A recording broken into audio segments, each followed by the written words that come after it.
ನಮಸ್ಕಾರ ವೀಕ್ಷಕರೇ, welcome to my YouTube channel Kavitha's kitchen. ನಾನು ಇವತ್ತು ನಿಮಗೆ ಹೋಮ್ ಮೇಡ್ ಬೇಸನ್ ಉಂಡೆ ಮಾಡೋ ವಿಧಾನ ತೋರಿಸ್ತಾ ಇದ್ದೀನಿ. ಟೇಸ್ಟ್ ಅಂತೂ ಸಖತ್ತಾಗಿ ಬಂದಿದೆ. ಒಮ್ಮೆ ಖಂಡಿತವಾಗ್ಲೂ ಮನೆಯಲ್ಲಿ ಟ್ರೈ ಮಾಡಿ ಕಮೆಂಟ್ ಬಾಕ್ಸ್ನಲ್ಲಿ ಹೇಗೆ ಬಂದಿದೆ ಅಂತ ತಿಳಿಸಿ. ಬನ್ನಿ, ಇದಕ್ಕೆ ಬೇಕಾಗಿರುವ ಸಾಮಗ್ರಿಗಳು ನೋಡ್ಕೊಳ್ಳೋಣ. ಕಡಲೆ ಹಿಟ್ಟು, ಸಕ್ಕರೆ ಪೌಡರ್, ತುಪ್ಪ, ಏಲಕ್ಕಿ ಪೌಡರ್. ಮೊದಲಿಗೆ ನಾನು ಇಲ್ಲಿ ಒಂದು ನಾನ್ ಸ್ಟಿಕ್ ಕಡಾಯಿ ಇಟ್ಕೊಂಡಿದ್ದೀನಿ.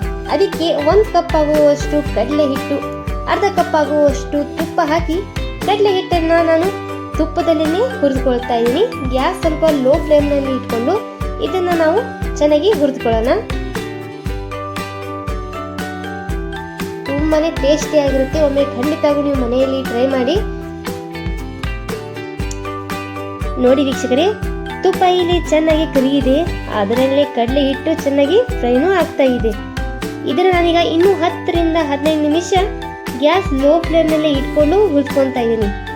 ನೋಡಿ, ಇವಾಗ ಇಲ್ಲಿ ಕಡಲೆ ಹಿಟ್ಟು ಚೆನ್ನಾಗಿ ರೆಡಿ ಆಗಿದೆ, ತಳನೂ ಬಿಡ್ತಾ ಇದೆ. ಇದನ್ನು ನಾನೀಗ ಅರ್ಧ ಗಂಟೆ ತಣ್ಣಗೋದಕ್ಕೆ ಬಿಡ್ತಾ ಇದ್ದೀನಿ. ನೋಡಿ, ಕಡಲೆ ಹಿಟ್ಟಿನ ಮಿಶ್ರಣ ಇಲ್ಲಿ ತಣ್ಣಗಾಗಿದೆ.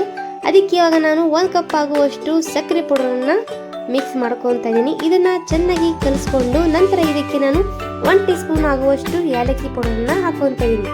ಏಲಕ್ಕಿ ಪೌಡರ್ನಲ್ಲಿ ಸಕ್ಕರೆ, ಏಲಕ್ಕಿ, ಜಾಜಿಕಾಯಿ ಈ ಮೂರನ್ನ ಕೂಡ ನಾನು ಗ್ರೈಂಡ್ ಮಾಡಿಕೊಂಡು ಅದನ್ನ 1 ಟೀ ಸ್ಪೂನ್ ಇದಕ್ಕೆ ಹಾಕೊತಾ ಇದ್ದೀನಿ. ನೋಡಿ, ಇದು ಚೆನ್ನಾಗಿ ರೆಡಿ ಆಗಿದೆ.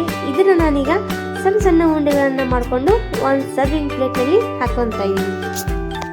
ನಾನು ಇವತ್ತು ನಿಮಗೆ ಸಿಂಪಲ್ ಆಗಿ ಬೇಸನ್ ಉಂಡೆ ಮಾಡೋದು ಹೇಗೆ ಅಂತ ತೋರಿಸ್ತಾ ಇದ್ದೀನಿ. ಇವತ್ತಿನ ಈ ವಿಡಿಯೋ ನಿಮಗೆ ಇಷ್ಟವಾಗಿದೆ ಅಂತ ಅನ್ಕೊತಾ ಇದ್ದೀನಿ. ಇವತ್ತಿನ ಈ ವಿಡಿಯೋ ನಿಮಗೆ ಇಷ್ಟವಾದರೆ ಲೈಕ್ ಮಾಡಿ, ಶೇರ್ ಮಾಡಿ ಹಾಗೂ ಕಮೆಂಟ್ ಮಾಡಿ. ತಪ್ಪದೇ ಬೆಲ್ ಐಕಾನ್ ಅನ್ನು ಒತ್ತಲು ಮರಿಬೇಡಿ. ನಮಸ್ಕಾರ.